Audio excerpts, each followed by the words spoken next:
Let's start with one truth. No one can escape. Your mindset is the operating system of your life. It's not just how you think, it's how you see, how you act, how you respond, how you build, how you survive, how you win. And if that operating system is fragile, everything you try to build will eventually crash. A weak mindset always looks for comfort. A strong mindset looks for growth. A weak mindset avoids risk. A strong mindset embraces challenge. A weak mindset fears failure. A strong mindset uses failure. So the question is not, do you have a mindset? You already do. The question is it solid? Is it trained, sharpened, unshakable under pressure? Because here's the truth. You don't rise to your goals. You fall to the strength of your mindset. When pressure hits, you don't operate at your potential. You operate at the level of your mental conditioning. So how do we develop a solid mindset? Not by accident, not by waiting, not by reading one quote and getting inspired for 5 minutes. You build a solid mindset like you build a fortress stone by stone, choice by choice, discipline by discipline. And the first brick? Clarity. Clarity is the beginning of all inner power. You must know who you are and what you want.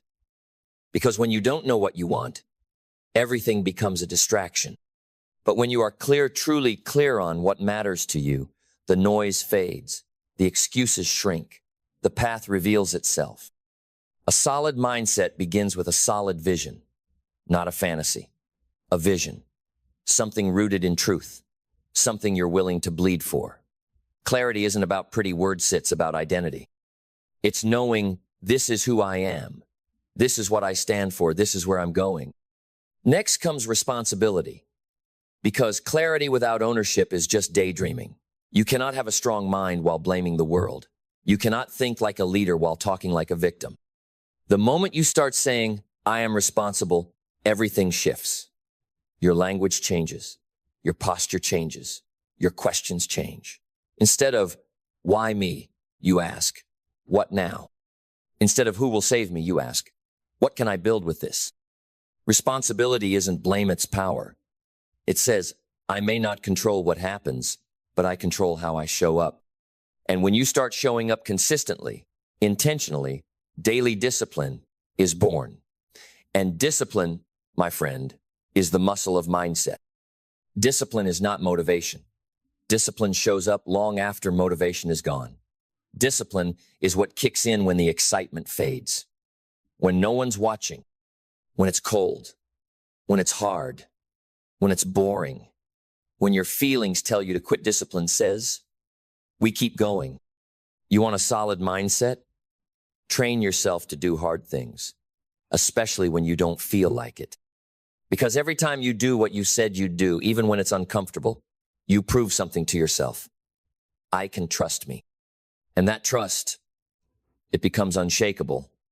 Because the most powerful force in the world is a person who has earned their own respect. But it doesn't stop there. You have to feed your mind daily, intentionally, strategically. Because a strong mind doesn't grow in silence. It grows in conversation with books, with wisdom, with mentors, with ideas that challenge and stretch and sharpen you. Starve your mind of wisdom, it weakens. Feed your mind truth, perspective, insight, and it sharpens into steel. A solid mindset is not just positive thinking. It's accurate thinking.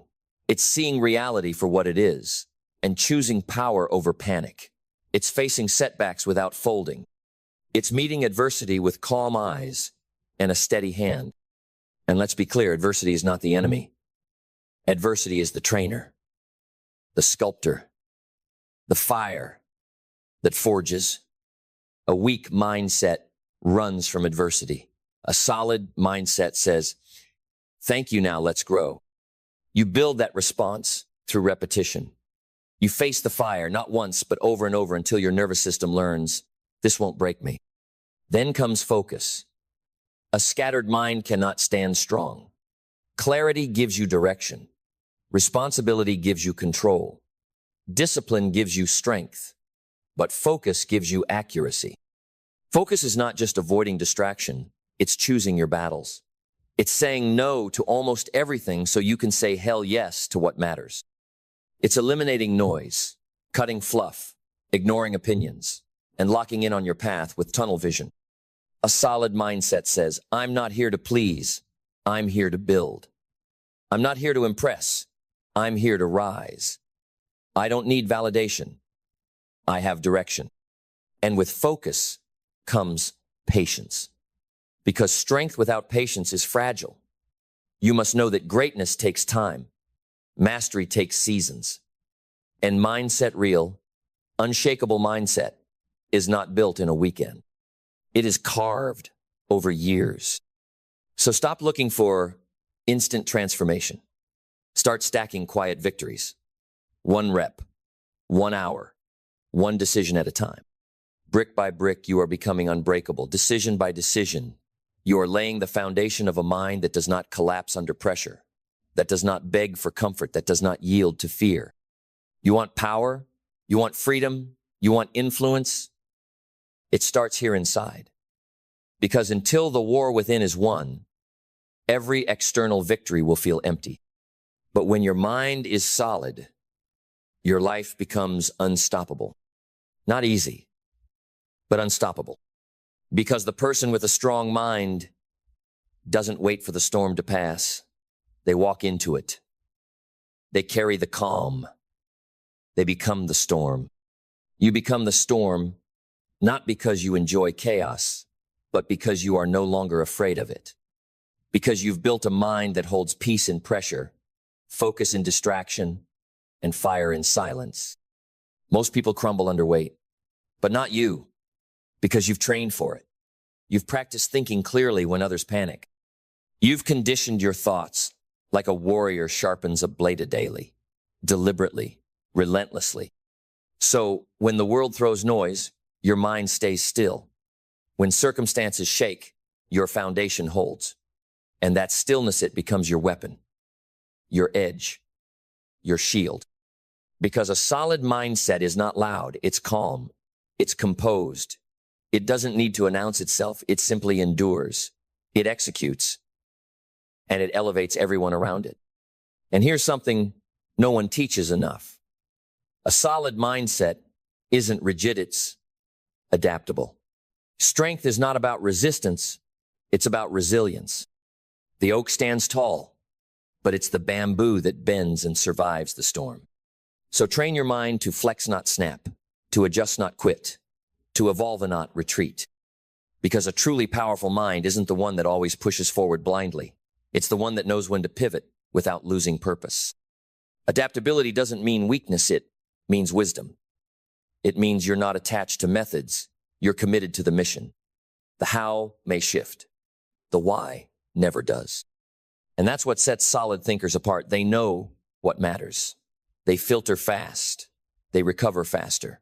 They make decisions not from fear, but from vision. Vision is what keeps your mindset from falling into survival mode. Because survival is instinct. But vision is a discipline. It's seeing not just what is, but what could be. It's not just reacting, it's leading. So build your mindset on vision. See the long game. Speak the truth, even when it shakes your voice. Hold the standard, even when no one else does. Look ahead not with fantasy, but with intention. And work relentlessly, not because hustle is the goal, but because alignment demands effort. When you believe in something deeply, you show up like it matters. You wake up and you build not someday, but today. Not perfectly, but fully. Because here's the ultimate truth. A solid mindset is not about always feeling strong. It's about acting strong, especially when you don't feel like it. It's about doing the work when the motivation is gone. Staying the course when the crowd disappears. Choosing progress when comfort is calling. Because progress is built in silence. In the moments no one sees. In the hours no one applauds. In the decisions that feel small but shape everything. You want to develop a solid mindset? Then embrace the boredom. Embrace the repetition. Embrace the grind. Because greatness isn't forged in excitement, it's forged in consistency. And consistency is not sexy. It's not glamorous. It's not a highlight reel. It's waking up when you'd rather sleep. It's showing up when no one's watching.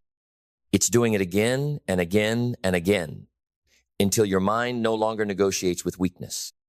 That's where transformation happens. In the ordinary, in the invisible, in the unseen hours where discipline drowns out doubt.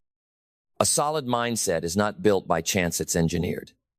Built with the bricks of clarity, responsibility, discipline, focus, patience, and adaptation. Held together by repetition. Strengthened by struggle. Elevated through vision. It's not about being the smartest, it's about being the most committed, the most consistent, the most unshakable. Because the world bends to those who refuse to fold, to those who lead themselves first, before ever trying to lead anyone else. And that is the work. Not flashy, not fast, but real. And the more you commit to that work, the more the results take care of themselves. You won't need to chase success. Your mindset will attract it. You won't need to seek approval. Your clarity will command it. You won't need to fear failure. Your resilience will outlast it. And when that mindset is in place, you become dangerous. Not because you're arrogant, but because you're aligned. Because you've done the inner work that makes the outer work inevitable. You don't hope anymore, you build. You don't wait anymore, you move. You don't collapse anymore, you rise. Again and again and again. That is what it means to have a solid mindset. Not a moment, a lifestyle, not a feeling, a foundation, not something you visit, but something you become. Everyone wants to win when things are easy, when the sun is shining, when the money's flowing, when the relationships feel smooth and the path looks clear. But the true test of your character, the moment that separates the talkers from the doers, the average from the extraordinary, is how you show up when the sky turns dark, when the storm hits, when no one's cheering and everything feels like it's falling apart. It's not what you do when you feel strong. It's what you do when your knees are shaking, your faith is flickering, and life is whispering in your ear. Maybe you're not enough. Because here's the truth. Winners aren't born in comfort. They're forged in crisis.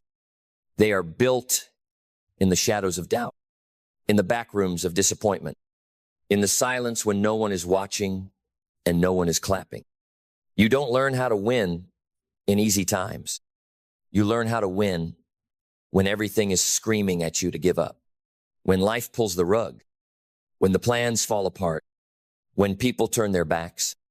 That's where the real ones rise. Not in grand moments, but in gritty ones. Not with perfect timing, but with relentless heart. Let me tell you something no one puts on a billboard. Pain is a prerequisite. If you're hurting right now, if you're walking through hell in your career, your health, your finances, your mind, you are not being punished. You're being prepared. Because growth doesn't come in comfort. Growth comes when your back is against the wall and you still choose to fight. It comes when the world tells you to quit, but something deeper inside you says, not yet. You see, there's a kind of strength you can only earn in the fire. You can't fake it. You can't download it. You can't borrow it from someone else. You have to become it. And you only become it by staying in the fight longer than your fear says you can. So let me ask you, who are you when things go wrong? Who are you when the money dries up, the doors slam shut, and the path disappears? Because that version of you, that's who you really are. And you get to decide whether that version crumbles or creates something new. Winning in difficult situations is not about avoiding the storm. It's about learning how to walk through it without losing your fire, without losing your voice, without losing yourself. Mindset is everything, and not the fake kind. Not positive vibes only while your world is on fire. I'm talking about the kind of mindset that gets back up bloody and says, this won't end me. The kind that says, this is not how my story ends. This pain will not define me. This season may break things, but it will also build things. You can't control the storm, but you can control your center. You can control your breath. You can control the decision to keep showing up, even if your hands are shaking, even if your voice trembles. even if your faith is held together by threads. Because courage isn't loud. It's quiet. It's showing up again and again and again when every part of you wants to run. The people you admire most, the heroes, the leaders, the legends, they didn't become great in spite of their challenges. They became great because of them. The heartbreak shaped them. The failure sharpened them. The betrayal taught them who they were. The rejection gave them redirection. They didn't just survive hard times. They used them. They turned pain into fuel, loss into lessons, obstacles into evolution.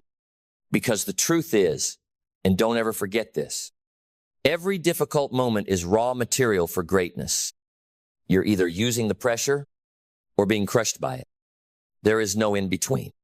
But what does it look like to win when everything's stacked against you? It doesn't always look like trophies or applause. Sometimes winning looks like getting out of bed when you want to stay buried. Sometimes it's making that one hard phone call. Sometimes it's walking away from the old version of you that's no longer serving your future. It's not always loud. It's not always cinematic. But it's real. And it's yours. You win when you stay aligned with your values, when it's inconvenient. You win when you lead with integrity, when no one's watching. You win when you choose peace over revenge, growth over comfort, faith over fear. And those wins, they may be invisible to the world, but they make you undeniable over time. Because when you do the work in the dark, you don't have to beg for the spotlight. It finds you. Resilience isn't just endurance. It's adaptation. You don't just hang in there. You adjust. You learn. You stretch. You grow sharper, wiser, deeper. You use the difficulty to become more dangerous in the best possible way. Not reckless, not destructive, but unshakable. Because you've been through fire, and you know how to walk through it now without losing your soul. This is the power no one can give you. And more importantly, no one can take it from you. Not circumstances, not critics, not even failure. You become rooted, clear, centered, purpose-driven, even when the pressure mounts. And that's when life begins to shift. Not because it's easier, but because you're no longer easy to knock over. You've built a foundation inside that holds, even when the outside breaks. And that kind of strength, that's what builds empires. That's what changes legacies. That's what wins battles that no one else even sees. Leadership is not a title. It's not a corner office or a nameplate or 1,000 followers nodding in agreement. Leadership is a weight, a sacred responsibility, a fire that must be carried not for your own glory, but for the growth of others. And if you do it right, you don't just lead people, you lift them. You don't just give orders, you give identity. Because real leadership is not about being in charge. It's about being charged with a vision that's bigger than you, a purpose that stretches beyond your comfort, and a commitment to truth that does not waver when tested. And here's the truth. Every generation redefines leadership. But the principles, the truths, they do not change. They echo through time. They whisper through the decades. They burn through noise and trends and surface-level hype. Because leadership, at its core, is timeless. It is not dictated by technology. It is not confined to platforms. It is not reshaped by fashion or filtered by popularity. It is a foundation, a way of being, a standard you carry even when the world is too distracted to notice. The greatest leaders, from ancient kings to modern CEOs, from battlefield generals to high school mentors, all carry the same flame. It's the flame of responsibility, the flame of vision, the flame of sacrifice. They all understood one thing. Leadership isn't about having power over people. It's about holding power for people. It's about becoming the kind of person others can trust with their future. And trust, that's the real currency. You don't lead with fear. You don't lead with manipulation. You don't lead with charisma alone. You lead with trust, earned slowly, kept fiercely. And trust is built not in speeches, but in standards. in how you show up when the spotlight is gone, in how you respond when the pressure rises, in how you treat those who can't offer you anything but honesty. If people trust your character, they will follow your vision. So, if you want to lead, truly lead, you must first lead yourself, because you cannot take people somewhere you haven't gone. You cannot demand discipline in others if you make excuses in private. You cannot call for vision if you're still hiding from clarity. Leadership begins not with authority, but with alignment. You must become the standard you speak about. You must become the proof before you become the plan. Because people don't follow instructions. They follow example. And this is where most fail. They want the influence without the inner work. They want the loyalty without the integrity. They want the spotlight without carrying the torch. But you can't fake depth. You can't shortcut trust. You either embody the values or you violate them. There is no neutral ground. Because every time you speak, your team is watching. Your family is watching. The next generation is watching.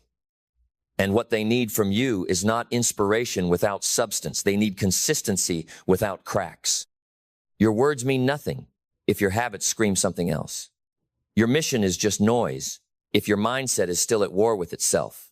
That's why real leadership begins in silence, in the moments before the decisions, in the way you carry your own chaos, in the standards you set when no one is looking.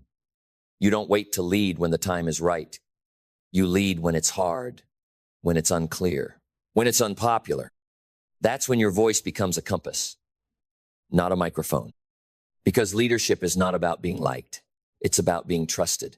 And trust often requires saying what no one else will say, doing what no one else wants to do, making the call that others will avoid. You cannot fear being misunderstood, because if your values are true, they will outlive the criticism. And if your vision is real, the right people will find their way to it, not because you shouted louder, but because you stood stronger. And when it comes to generations old and new, the true test of leadership is not how much you teach, but how much you're willing to learn. You must be rooted in wisdom, but flexible in expression. You must honor the past without becoming trapped in it. You must welcome the future without forgetting what matters. Every generation sees the world differently, and that's not a threat. It's an opportunity. Because leadership that lasts is leadership that listens. Younger generations don't want perfect leaders. They want honest ones, ones who admit mistakes, ones who ask questions, ones who know the weight of their words. And older generations, they want relevance, but they also want reverence. They want to know their sacrifices meant something, that their scars became bridges, that their lessons are not discarded, but woven into progress. That's your job. To stand between generations, not as a divider, but as a bridge. To take the strength of the past and the potential of the future and forge something timeless. Something rooted in character, not clout. In courage, not convenience. Because the leaders who last, the ones remembered long after their voices fall silent, are not the loudest in the room. They are the deepest. They don't need to dominate. They don't need to shine. They need to serve. And not in a way that begs for recognition, but in a way that builds people, that raises standards, that strengthens culture, that multiplies vision through the hearts of others. Because service isn't weakness. It's the highest form of strength. It says, I am here not to be above you, but to walk with you. And to serve like that, you must be humble enough to admit you don't know everything. You're not always right. You're not the hero in every story. In fact, great leaders don't need to be the hero at all. They raise heroes. They pour courage into others. They don't hoard the light, they reflect it. And in doing so, they create movements, not monuments. But that kind of leadership, it requires radical ownership. No blaming, no hiding. No, that's not my fault. If something breaks under your watch, you own it. If someone falls under your leadership, you learn from it. You don't run from responsibility, you grow inside it. Because leadership isn't about comfort, it's about accountability. You take the hit. You stand in the fire. You look people in the eye and say, this is on me and I'll fix it. And that kind of ownership builds resilience. Because let's be honest, leading people will break your heart. It will test your patience. It will stretch your capacity. You'll be misunderstood, betrayed, ignored. You'll give everything and watch people walk away like it was nothing. And still you stay. Still you build. Still you rise. Because resilience isn't just about bouncing back. It's about growing stronger while you carry the weight.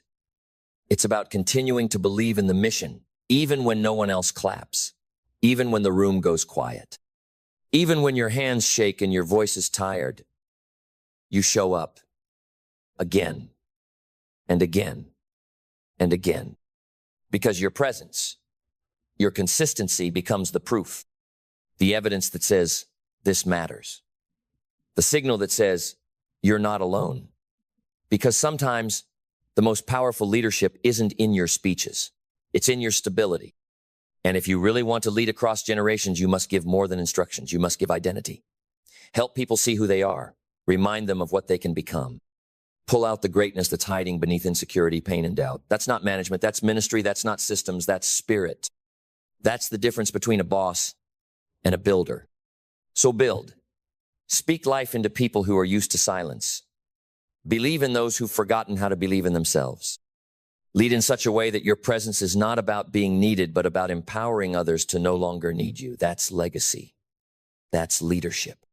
And when your leadership becomes a mirror, when people see their own potential more clearly because of how you showed up, then you haven't just led a generation. You've lifted it. Let me tell you something most people never figure out. The world doesn't move on truth alone. It moves on belief. It moves on influence. It moves when someone somewhere says the right words, in the right tone, at the right time, and suddenly doors open, minds shift, resistance melts, and people say the one word that changes everything. Yes, not because they were forced, not because they were tricked, but because something about that moment, something about you, gave them permission to believe, to trust, to follow, to take a chance. This is the art of persuasion.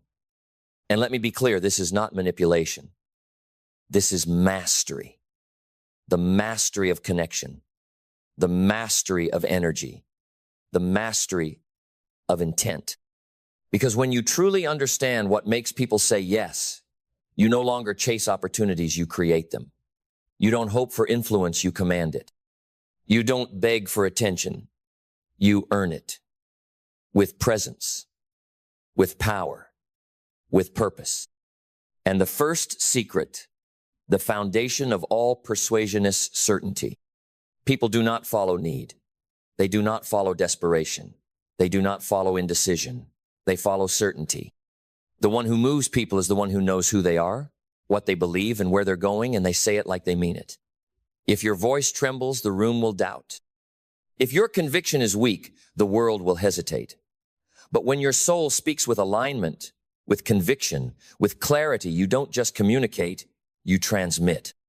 Certainty is magnetic. It draws people in, not because you're louder, but because you're clearer. And clarity is the rarest language of all. So I'll ask you, no. Were you clear on who you are? Because persuasion doesn't start with other people. It starts with persuading yourself. You must become the first believer in what you say. You must be sold on the value you bring. You must know in your bones that your offer, your message, your vision is worth leaning into. And if you don't believe it, no one else will. This is the internal work that fuels external power. Next comes the rhythm of words. The way you speak matters. Have you ever noticed how some people can speak a single sentence and the room quiets, while others ramble for hours and say nothing of weight? It's not just what they say, it's how they say it. Great persuaders speak with structure. They speak with music. Their words have a pulsy rise and fall, a cadence that feels inevitable. Not rushed, not chaotic intentional. Because humans don't just respond to logic, they respond to feeling. They say, I don't know why, but I just feel like I can trust her. I can't explain it, but something about the way he said it, it stuck with me. That's not an accident. That's technique. That's tone. That's the art of landing your words in the nervous system, not just the brain. But none of that works without presence. Presence is persuasion's secret weapon. When you are truly here, when you are fully in the moment, not scattered, not rehearsing, not doubting, but rooted, people feel it. Presence is rare in a distracted world. And anything rare becomes valuable. So the moment you show up fully attuned, alert, listening, grounded, you become powerful. Most people live like ghosts, half present, half distracted, half alive. But when you bring your whole self to a conversation, when your eyes say, I see you, when your energy says, I'm with you, when your words say, I understand you, people lean in, they open, they soften, and the gate to influence swings wide open. And let's talk now about the greatest tool in the persuader's arsenal. Questions. See, amateurs speak to convince. Masters ask to uncover. Because the secret to getting people to say yes is not to tell them what they need, it's to help them realize it themselves. And nothing pulls truth from the soul faster than the right question. Why do you think that hasn't worked for you yet? What would it mean to finally get this handled? If you knew success was guaranteed, what would you do next? These are not random. These are precision tools designed to bypass the surface and hit the core. Because here's the truth. People don't change because of your advice. They change because of their own realizations. So the great persuader is not a preacher, they're a mirror. They hold space for clarity to emerge. They create conditions for truth to rise. They ask, they listen, and they reflect what others have been too afraid or too distracted to see. And then only then do they guide. Because persuasion is a dance, not a dictatorship. It's a rhythm of give and take, speak and pause, offer and wait, push and release. And just like a dance, it requires attunement to mood, to energy, to resistance. You don't bulldoze someone into yes. You invite them into it. You make the path appealing, obvious, irresistible. And the way you do that is through story. Facts tell, stories sell, because stories bypass skepticism. They slip under defenses. They make people feel something. A statistic makes you nod. A story makes you believe. You can say 90% of people fail because they never take action. And someone might agree. But if you say, let me tell you about a man I knew, talented, hungry, filled with potential, but he waited too long. He kept saying, next week, next year, when I'm ready. And when life finally handed him the opportunity, he had no fire left to take it. That hits different. That lands because we are wired for story. We see ourselves in story. And when someone sees themselves in your message, they say yes. Not because of you, but because of them. Because something clicked inside. Something lit up. Something said, this is me, and I need to move. So here's what you must remember. Persuasion is not about pushing. It's about awakening. It's not about conquest. It's about connection. It's not about getting your way. It's about showing someone their way more clearly, more powerfully, more vividly than they've ever seen it before. This is not about trickery. This is about transformation. And you can only lead others there if you've walked it yourself. So become persuasive not by learning tactics, but by becoming magnetic. By being so aligned with your message, so congruent with your energy, so present with your words, so generous with your intent, that people don't just hear you, they trust you. Because the most persuasive person in the room is not the one with the loudest voice, it's the one with the clearest spirit. And when your spirit speaks, the world says yes. There is another truth no one talks about enough. Persuasion, real persuasion, begins before a single word leaves your mouth. It begins with how you see the world, because your view of people determines your approach to people. If you see people as obstacles, you'll try to overpower them. If you see people as wallets, you'll try to sell them. But if you see people as mirrors, reflections of the same hunger, fear, longing, and hope that lives in you, then you don't try to conquer them, you connect. And when people feel that you see them not just as a means to an end, but as human, worthy, important, they listen. Not because you demanded attention, but because you earned resonance. You touched something ancient inside them. You reminded them that beneath the noise, the roles, the masks, we are the same. That's the paradox of persuasion. You become more powerful the moment you stop trying to win people and start trying to understand them. That's when everything shifts, because now you're not speaking at them. You're speaking from within them. And here's where clarity comes in. You cannot persuade if you are not clear. If your mind is foggy, your message will fumble. If your intention is scattered, your influence will fall flat. The world is full of noisome millions of voices shouting at once. So when you speak, you better make it count. You better speak with a blade, not a broom. Cut through, pierce through, hit the heart. That means before you open your mouth, you must ask yourself, what do I really want them to feel? What do I want them to know? What decision do I want them to make, not just in their mind, but in their bones? Clarity sharpens your energy, and people can feel when you're clear, just like they can feel when you're bluffing, when you're vague, when you're uncertain, even if your words are smooth.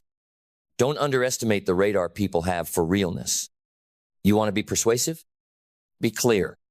You want people to say yes? Give them a reason to trust your direction, because clarity leads, and people want to follow someone who knows where they're going. Now let's talk about vision, because persuasion isn't just about solving problems. It's about casting possibilities. The greatest persuaders don't just convince you to leave where you are. They paint a picture of where you could be. They hold a mirror to your potential, not just your pain. They don't say, you're broken, let me fix you. They say, you're powerful, and I'm here to wake it up. That's vision. Vision makes people rise. Vision makes people move. Because people aren't hungry for more products, more noise, more empty promises. They're hungry for meaning, for purpose, for a story worth stepping into. And if you can describe the future better than they can imagine it, they'll follow you straight into it. But here's the catch. You cannot give a vision you haven't seen yourself. You must have tasted it, touched it, believed it. You must speak of the mountaintop because you've climbed either, because you're climbing it now. If your vision is borrowed, recycled, half believed, no one will follow you, because we can't lead people into places we're not willing to go. So before you try to get anyone else to say yes, you need to say yes to your own vision, yes to the work, yes to the responsibility, yes to the pressure of carrying purpose in a world that celebrates noise over truth. And when your yes is real, when your yes has roots, others will feel it. Let's bring in the muscle that supports it all. Discipline. Because you can have clarity. You can have belief. You can even have vision. But if you don't have discipline, you will be inconsistent. And inconsistency kills persuasion. One day you're lit with energy. The next day you disappear. One day you're inspiring. The next day you're scrambling. And people notice, because consistency builds credibility. Discipline says, you can count on me. I don't show up only when I feel like it. I show up because I said I would. You want to persuade others? Start by keeping the promises you make to yourself. If you say you're going to study, do it. If you say you're going to train, do it. If you say you're going to build, speak, write, lead, do it. Not perfectly, but persistently. Because when you respect your own word, others begin to trust it too. Discipline doesn't make you robotic. Discipline makes you reliable. And in a world filled with broken promises, unreliability, and fake charisma, being real, consistent, and clear is your greatest competitive edge. Let's now talk about what turns words into motion. Action. You can know all the techniques. You can read all the books. You can listen to all the speeches. But none of it matters until you use it. Until you test it. Until you risk hearing no. Because here's the truth. Persuasion is not theory. It's practice. It's sweat. It's rhythm. It's rejection. It's recalibration. And every great persuader you admire today, they weren't born with the ability. They built it through awkward conversations, through feedback, through misfires, through refinement. So stop waiting until you know enough. Stop preparing endlessly. Stop thinking your confidence will come before you act. Confidence doesn't precede action. Confidence is the reward for courage. Say that again. Confidence is the reward for courage. It's the fruit of showing up again and again, even when your voice shakes, even when the room goes cold, even when they don't buy, even when they don't clap, because you're becoming the person who leads anyway. That's real power. That's real persuasion. And when people see that you don't flinch, that you don't back down, when the yes doesn't come immediately, they respect you.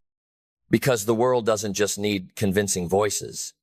It needs convicted ones. Ones that don't sway in the wind of opinion. Ones that are rooted in principle.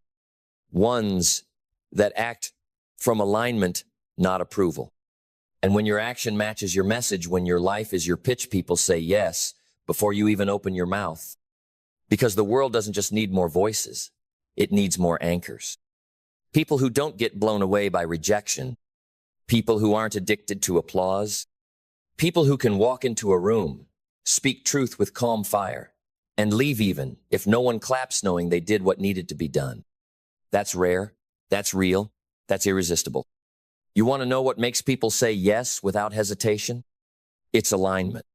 When your words match your energy, when your actions match your message, when your story matches your standards, you become undeniable.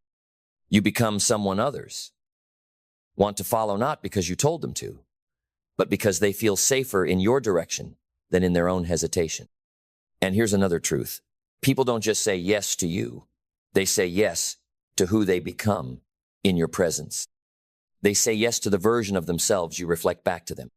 So, if you want to be more persuasive, stop obsessing over your pitch and start elevating your presence. Because presence creates permission. When someone feels seen by you, when someone feels understood by you, when someone feels lifted by the way you hold space for their highest self, they say yes because they want more of that. They want more of themselves, the way you showed them they could be. That's not sales. That's service. That's not closing. That's calling.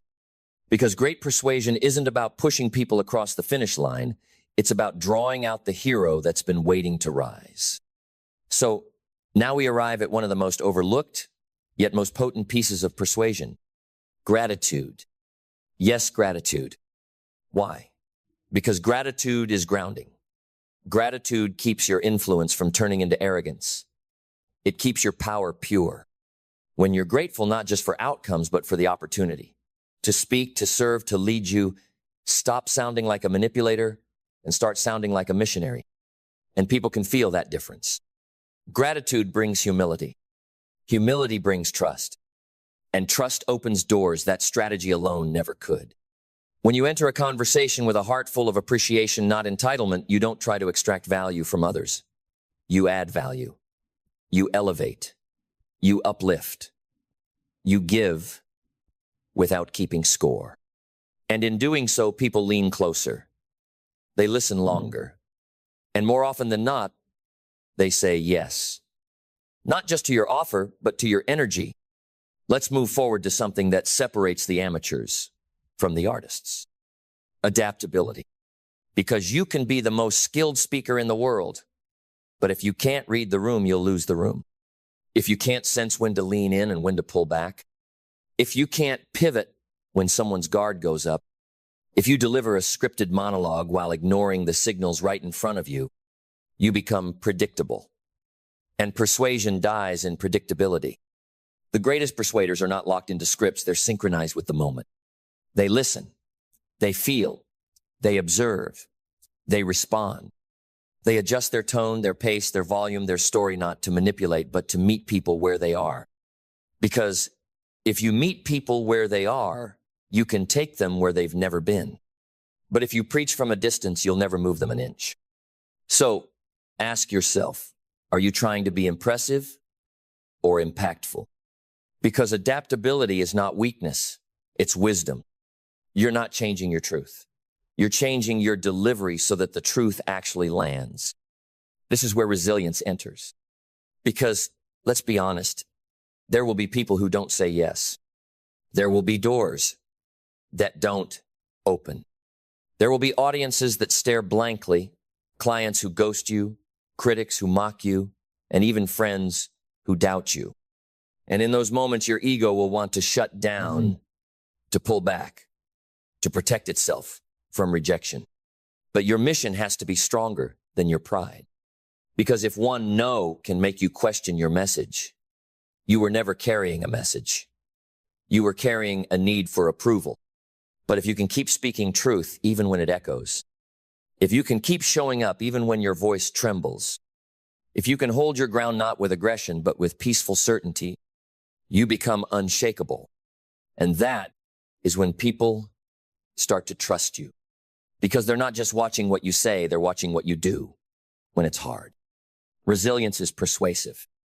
Because when others fold and you stay, when others fade and you remain, when others doubt and you still deliver, people can't ignore you anymore because you've become something very few ever become. Reliable. Reliable people are rare, and what is rare becomes valuable. In a world where people quit at the first sign of discomfort, in a world where everyone wants to be heard but few want to listen, in a world where people show up only when it's easy, you become persuasive the moment you consistently do what others refuse to. You show up, not for attention, but out of alignment. You speak, not to impress, but to impact. You ask, not to control, but to connect. This is the kind of reliability that moves nations, the kind of reliability that builds movements, the kind of reliability that makes your yes powerful and your no respected. And now let's go to the final piece. Learning. See, persuasion is not a final destination. It's not a medal you earn and hang on your chest forever. It's a practice, a process, a path of endless refinement. Because people change, culture changes, language shifts, contexts evolve. So the master persuader never stops learning. You study human behavior not out of manipulation, but out of curiosity. You listen, not just to respond, but to understand. You watch great communicators not to copy their tactics, but to understand their timing, rhythm, energy. Because persuasion is as much about timing as it is about technique. It's the dance of knowing when to pause, when to punch, when to whisper, when to rise. And the only way to learn that is to keep showing up, to speak and stumble, to ask and misstep, to risk rejection again and again, not because you enjoy it, but because your mission matters more than your comfort. Learning makes you dangerous because now your message isn't frozen in time, it's alive. It breathes, it adapts, it grows. And people don't want perfection, they want real. They want someone who grows with them, who learns, adjusts, listens, applies, improves. Someone who doesn't pretend to know it all, but shows they're committed to getting better, to serving better, to communicating with excellence. And excellence is magnetic, not perfection excellence. Excellence says, I take this seriously. I honor your attention. I value your time. So I bring my best every time. That's what changes lives. Not a clever phrase, not a viral slogan, but a consistent, evolving, deeply human voice yours. A voice that has wrestled with doubt and chosen courage. A voice that has met rejection and chosen resilience. A voice that has failed and learned and stood back up not as a victim, not as a salesman, but as a leader. And so I leave you with this. If you want to be persuasive, become someone worth listening to. Not because you're the loudest, not because you know the most, but because you've earned your voice, because you've lived what you teach, because your presence calms the room, your story lifts the room, and your words move the room. That's persuasion, not a trick, not a script, but a transformation in you first and through you in others. So speak, stand tall, be clear, be grounded, serve, invite, connect, challenge, and always believe in what you're asking people to believe in. Because if you do that long enough, deep enough, loud enough with your life, you'll never have to push people to say yes. They'll say it willingly because the truth in your voice reminded them of the truth in their own. And that is the highest persuasion of all. Imagine this. You walk into a room and you don't need to speak loudly. No gimmicks, no proving. You simply stand there steady as a mountain. Your eyes don't seek approval, they offer trust. Your voice doesn't scream to be heard, it lands straight into people's hearts. Your presence silences the room. Not because you are intimidating, but because you are so clear, so grounded, so real, you cannot be ignored. And when you speak, people listen, not just with their ears, but with their entire being. Because in your words, they don't just hear your message, they hear their own calling. You're not persuading them for a yes. You're awakening what has been sleeping inside them. You're not manipulating, you're illuminating, you're not shouting, you're stirring. That is real power. Power that doesn't come from force, but from honesty, integrity, and the unshakable alignment of your soul. Power that doesn't come from making people believe in you, but from helping them believe again in themselves. And if there is one truth I want you to carve into your spirit, it is this. Persuasion does not begin with others. It begins with you. You are the message. You are the mirror. You are the gateway others will walk through to find the greatest version of themselves. And only when you live that truth, only when you commit to being a fire not to burn, but to ignite you will not only persuade, you will transform the world. Most people think speaking is about words, but it's not. Speaking is about power, the power to shape emotion, the power to unlock belief, the power to take what's invisible in your mind and make it undeniable in theirs. Speaking is not just a skill. It's a superpower. And if you master it, you don't just communicate, you command. Not through volume, not through pressure, but through presence. Because the truth is, people don't remember what you say. They remember how you made them feel. And when you master speaking, you learn how to control that feeling. You learn to speak in a way that makes people lean in, not scroll past. You speak in a way that stops time, that stills the room, that shakes the soul. Not with hype, but with truth. Not with noise, but with clarity. Not with tricks, but with resonance. And the first thing you must learn is that your voice doesn't come from your throat. It comes from your conviction. You don't need to sound like someone else. You don't need perfect grammar, perfect tone, perfect cadence. You need alignment. When your words match your energy, when your heart is behind your message, when your belief is louder than your fear, you become unstoppable. Because great speaking isn't about performance. It's about alignment. It's not about sounding smart. It's about sounding real. And when you sound real, people feel you. They don't just hear your message, they recognize themselves in it. And that's when everything changes. That's when you stop talking at people and start talking into them. Speaking is not about information, it's about transformation. You're not here to impress, you're here to impact. To speak in a way that changes something inside the person listening. To speak in a way that makes someone say, I can't go back to who I was before I heard that. And to do that, you must speak with intention. You must speak from the center of your truth. Not just what's polished, not just what's practiced, but what's real. Speak from your scars, not your script. Speak from your experience, not your ego. Speak from the pain you've lived through, the wisdom you've fought for, the lessons you've bled to learn. That's the voice people will follow. That's the voice that changes rooms.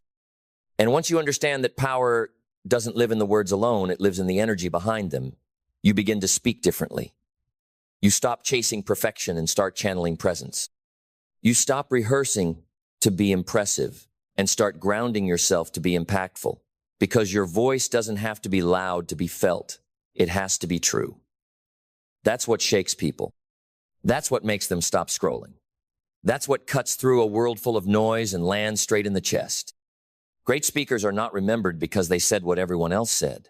They're remembered because they meant it, because you could feel their story in their silence, because their pauses had weight, because their breath carried belief, because their delivery didn't beg for attention, it commanded respect. And that's your next shift. Your voice carries your identity. You cannot master speaking until you first master you. Because people don't just hear your words, they feel your alignment. If you doubt yourself, your voice will tremble. If you shrink your truth, your voice will stutter. But when you stand in who you are, when you own your value, your vision, your voice, suddenly every word you say starts to land with power. Confidence doesn't come from what you know. It comes from what you've integrated, from what you've lived. Confidence is the echo of alignment. The voice that says, this message isn't theory, this is who I am. And when your speaking reflects that, you no longer have to push to be heard. People lean in because they can't ignore what feels real. Let's talk rhythm. Because how you deliver is as important as what you deliver. Speaking is music. It has tone, pace, breath, beat. A great speaker doesn't just talk, they compose. They understand tension and release. They use silence like punctuation. They don't rush to fill space. They let the message breathe. Because silence, when used well, doesn't lose attention, it deepens it. Your job is not to pour out everything you know. Your job is to deliver one truth so clearly, so cleanly, so confidently that it plants itself in the heart of the listener and takes root. That's how impact happens. Not through volume, not through speed, through precision. You don't need to speak faster, you need to speak truer. You don't need to sound smarter. You need to sound clearer. You don't need more words. You need more weight behind the ones you already have. That's how you master your speaking. That's how you turn your voice from a tool into a force. Because the greatest speakers are not the ones who speak the most, they are the ones who feel the deepest and dare to let others feel it too. If your words are polished but your soul is guarded, you'll be heard but never remembered. You'll be acknowledged but never felt. But when you speak with vulnerability, raw, honest, human, you don't just connect, you create trust. And in speaking, trust is everything. It's what opens hearts. It's what drops walls. It's what turns a message into a moment someone remembers forever. So speak from your wounds, not just your wins. Speak from the nights you almost gave up. Speak from the fears you outgrew. Speak from the loneliness you sat in when no one clapped and no one called and you still chose to rise. People don't follow perfection. They follow realness. And when you bring your whole self to the mic, not just your highlight reel, people feel safe to do the same in their lives. And that's where your influence expands. When your voice becomes more than words, it becomes permission.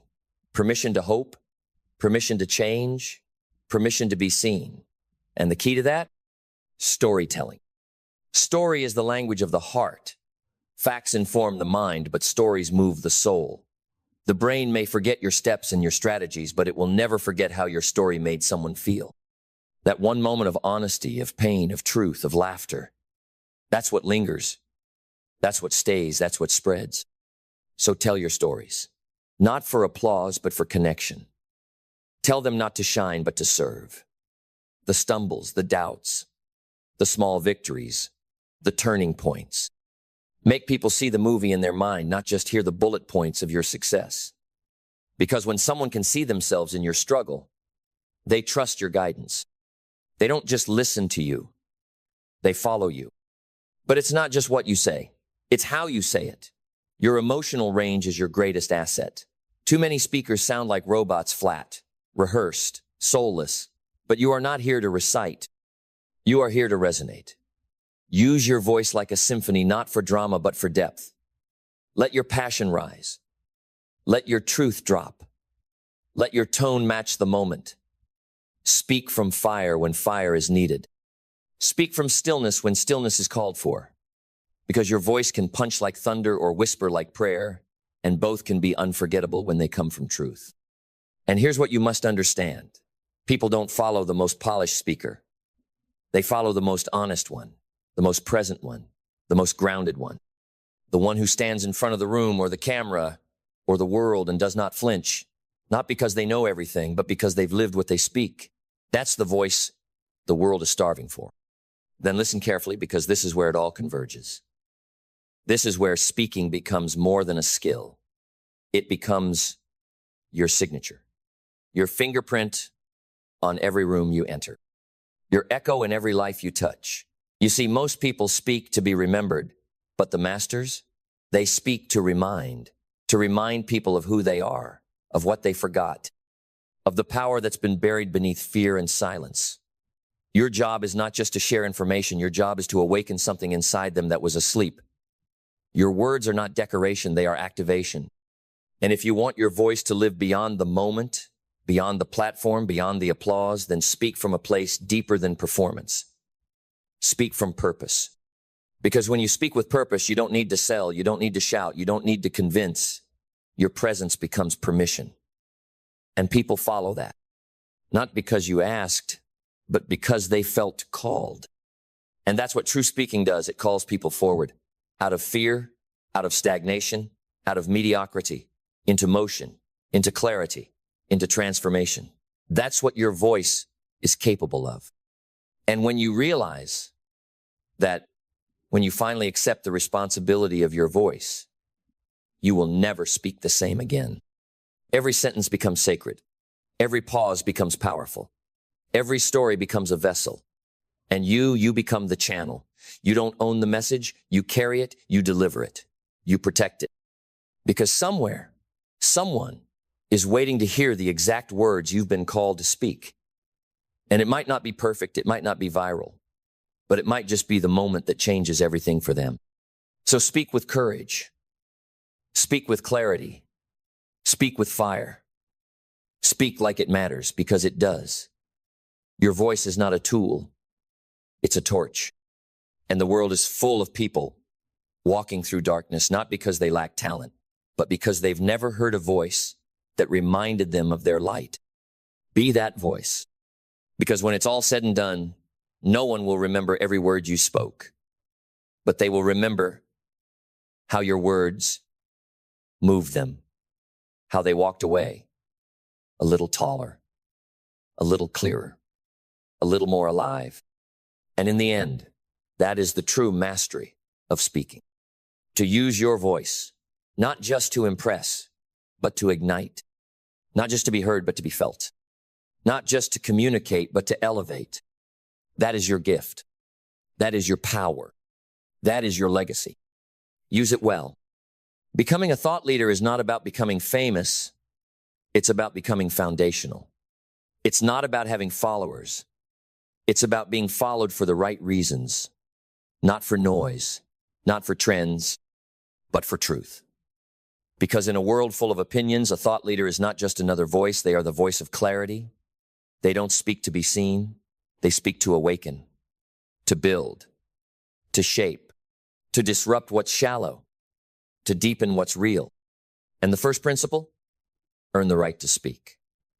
Not by shouting louder, not by copying louder voices, not by mimicking what's popular, but by living what you teach, by becoming the message before you ever publish it. Because if your words don't echo your habits, the world will smell it. If your ideas don't flow from your integrity, your voice will feel hollow. And you may impress people for a while, but you'll never influence them. Because influence is not built in one post, it's built in patterns. In the silent, private, unglamorous choices no one claps for. That's where your credibility grows. That's where thought leadership begins. And it starts with one decision. You stop reacting to culture and you start shaping it. You stop being a consumer of noise and you become a creator of meaning. You don't chase relevance. You stand in resonance. You speak what matters, even when it's not popular, even when it's misunderstood. Because you're not leading to win a moment. You're leading to build momentum for people, for principles, for purpose. You want to be a thought leader? You must think in seasons, not seconds. In decades, not days. You must be willing to be early and endure the silence before the echo comes. That means clarity is everything. A thought leader is not someone who has something to say. It's someone who has something worth saying and knows exactly why it matters. Vague voices fade, but a clear message cuts through time, through noise, through resistance, because truth doesn't expire and truth doesn't beg to be liked. So become obsessed with clarity. Speak less, say more. Cut the fluff, cut the filler, cut the borrowed brilliance. Say what only you can say, in the way only you can say it. Thought leadership is not about knowing more. It's about owning your voice. It's about choosing your lens. Because when you stop trying to be the answer to everything, you finally become the authority in something. And in that something, you plant your flag. You go deep. You take people with you. Because the world doesn't need another echo, it needs a frequency.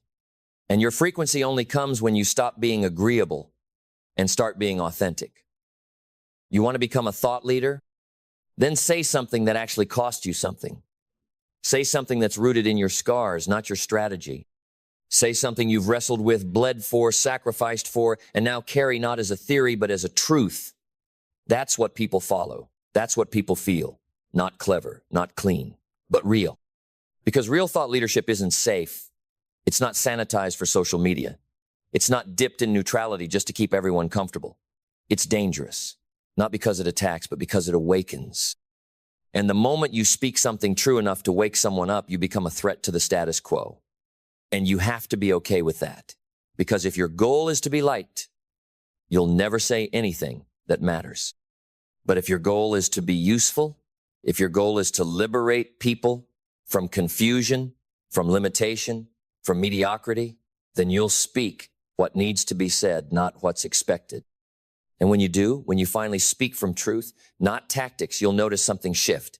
You'll no longer be trying to grow your audience. You'll be growing a tribe of trust. People who don't follow you because you're polished, they follow you because you mirror their calling. Because your courage gives them permission to stop hiding. Because your clarity silences their doubt. That's when you become more than a content creator. That's when you become a catalyst. But don't get it twisted, this takes courage. The kind of courage most never practice. The courage to be misunderstood. The courage to be early. The courage to stand alone, not forever, but long enough to prove what others couldn't see. And courage doesn't mean recklessness. It doesn't mean shouting everything that crosses your mind. It means you filter your words through purpose. You don't speak for reaction, you speak for realignment. And that takes maturity. That takes discernment. That takes restraint. Because the deeper your voice goes, the more weight it carries. And when your words start to move people, shape thinking, drive behavior, you are no longer just expressing, you are entrusting. You are putting ideas into people's hands, hearts, and homes. That is not a role you take lightly. That is not something you do for likes. That is leadership. And leadership requires character. You want to be a thought leader? Then build a life that can carry the weight of influence. Build a rhythm that protects your voice. Build a mind that can think deeply. Build a heart that won't be hijacked by comparison, criticism, or clout. Because the more visible you become, the more disciplined you must be. Because popularity fades, but principle endures. And in the end, it's not the loudest voice that shapes the world. It's the most anchored. The one that does not flinch when trends shift. The one that does not bend under pressure. The one that rises consistently with conviction. Because true thought leaders don't chase the moment they build movements. They don't need a viral post. They create generational ripple effects because their ideas are built on truth, not tactics. And how do you build that kind of voice? You become a student of your own message. You study what you teach. You practice what you preach. You master your craft before you multiply your platform. Because reach without roots is collapse waiting to happen. And too many people want to be heard without first becoming deep. They want to teach before they've become. They want to lead before they've lived. But your message only has power when it's earned through repetition, reflection, and refinement. A thought leader does not speak to be clever, they speak to be clear.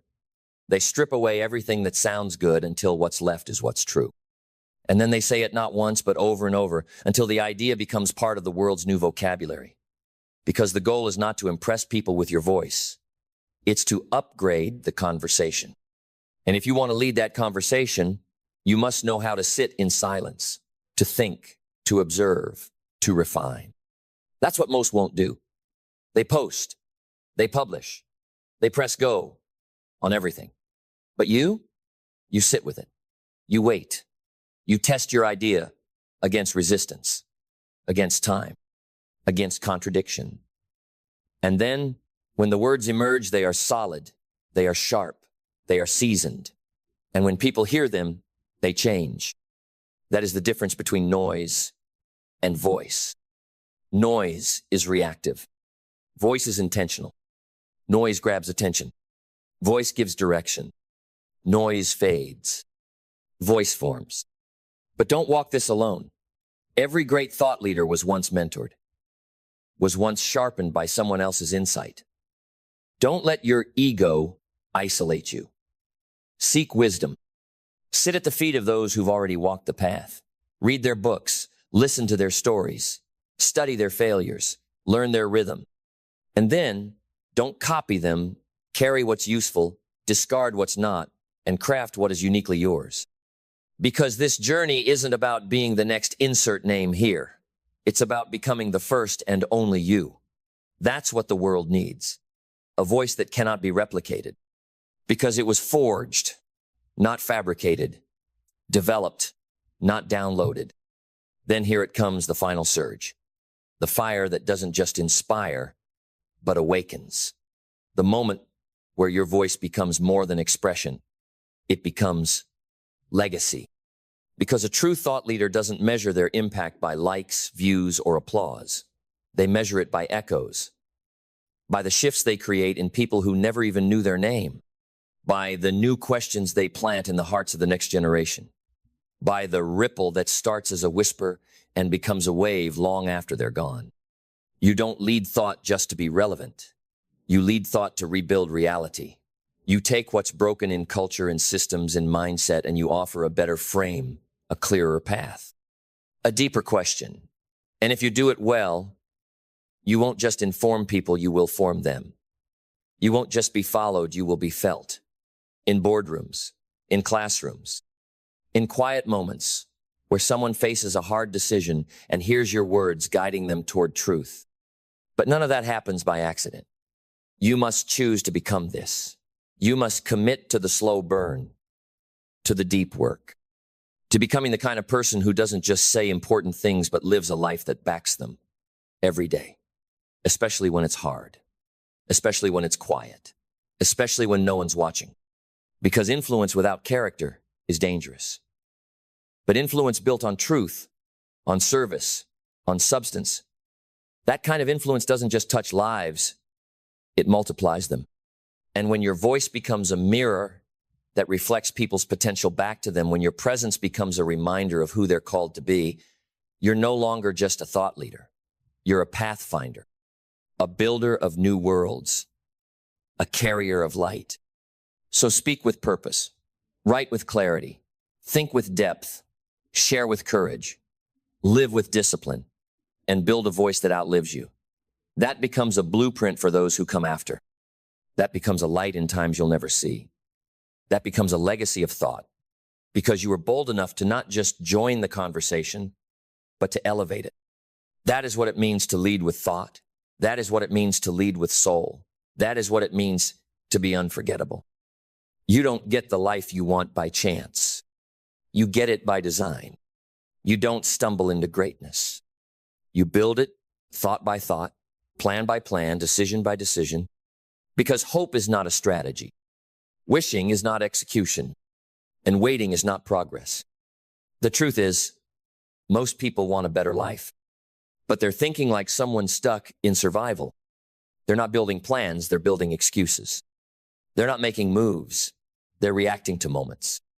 But you're here because you're done with that. You're here because something in you refuses to keep drifting. You're here because you've realized a good life doesn't come from reacting. It comes from thinking strategically, not rigidly, not coldly, but intentionally. Strategic thinking isn't just for CEOs and generals. It's for anyone who refuses to waste their one shot at this life. If your days feel random, if your outcomes feel inconsistent, if your purpose feels out of reach, it's not because you're incapable. It's because you haven't been taught to think like a builder. to think like someone who's architecting the life they want, not just hoping it shows up. That ends today, because you're going to learn how to think ahead, how to design with clarity, how to move with foresight, how to stop reacting to life and start directing it. And the first lesson, think in outcomes, not emotions. Lesson 1, think in outcomes, not emotions. Emotions are important. They tell you what hurts, what matters, what needs to heal. But they should never be the driver of your decisions, because emotions shift like weather, and you cannot build a legacy on a storm. Most people live their lives in emotional reaction. They quit when they're tired. They snap when they're triggered. They stop when they're scared. And then they wonder why they don't feel powerful. But strategy says, feel your feelings, but follow your outcomes. What's the result you want? What's the life you're building toward? And what must you do even when it's uncomfortable to get there? Strategic thinking removes the drama. It clears the fog. It asks, what action leads me closer to my vision? Not, what do I feel like doing right now? Because here's the truth. Your feelings don't decide your future, your decisions do. When you start thinking in outcomes, you stop chasing approval. You stop being reactive. You start playing the long game. And in the long game, discipline outperforms mood every single time. Now let's go deeper. Lesson 2, reverse engineer everything. Don't just dream. Deconstruct. What's the exact outcome you want? Income, impact, freedom, influence? Name it. Write it. Get specific. Now, instead of asking, how do I get there? Ask, if I were already there, what would I have done to get here? That question flips everything. It pulls you out of confusion and into clarity, because now you're not guessing, you're building backward. Want a business? Study the model. Want to speak on stages? Study the steps. Want emotional peace? Study the habits of those who have it. This is how strategic thinkers move. They start with a vision and build the bridge backwards. No more hoping. No more winging it. No more walking blindly into another year. You reverse engineer it, one layer at a time. Lesson 3, leverage is the multiplier of strategic thinkers. You are not here to do everything. You are here to do what matters effectively. Strategic people don't win because they work harder. They win because they understand leverage. They know how to apply a small force in the right place to create a massive impact. Leverage is when one move does the work of 10, when one relationship opens 5 doors, when one decision frees you from 20 distractions. So ask yourself, where is my time going? Where is my energy going? What am I doing manually that could be automated? What am I doing alone that could be delegated? Strategic people remove friction. They remove the unnecessary. They remove the ego that says, I have to do it all myself. Because the goal isn't to be busy, it's to be effective. And leverage is the shortcut. That's not a shortcut. It's smart work, not more work. Want to scale your results? Find your leverage points. Build systems. Invest in people. Create content that works while you sleep. Say no to 90% of distractions so you can dominate the 10% that truly matters. Now here's another one. Lesson 4. Every day must point to the vision. This is not about perfection, it's about alignment. Every day you live is either pushing you closer to your dream or further into delay disguised as comfort. The food you eat, the way you speak, the calls you take, the content you consume, the people you allow close. It's all building something. The only question is what? So the strategic thinker doesn't ask, was today busy? They ask, was today in alignment? Because motion without direction is waste. But motion with vision, that's momentum. That's when life bends. That's when you stop surviving days and start designing decades. Lesson 5. Use mental models, not just motivation. Motivation can spark action. But strategic thinkers don't rely on sparks. They rely on systems of thought. They think in frameworks. They ask better questions. They don't just react to what's happening. They understand how to think about it. A mental model is a lens, a way of seeing, a shortcut to clarity when others are drowning in complexity. They ask, what's the root cause here, not just the symptom? If this were simple, what would it look like? What's the 80-20 here, the 20% of effort that gives 80% of results? When you build a toolbox of models, first principles, opportunity cost, second-order thinking, inversion, you outthink the chaos. You rise above the noise. Because strategy isn't just execution. It's discernment. It's knowing where not to focus. It's knowing when to stop as much as when to go. Lesson 6. Schedule thinking time. Most people schedule tasks. Strategic thinkers schedule thought. Because clarity doesn't come by accident. Breakthroughs don't happen in inboxes. Solutions aren't found while you're drowning in meetings. Thinking is working. And the clearer you're thinking, the less effort your action requires. Even 30 minutes a week, no phone, no distractions, just pen, paper, and deep questions like, what is the bottleneck in my progress right now? What am I avoiding that needs my courage? What would make everything I'm doing easier or irrelevant? This habit alone can transform your entire year. Because most people are busy being busy.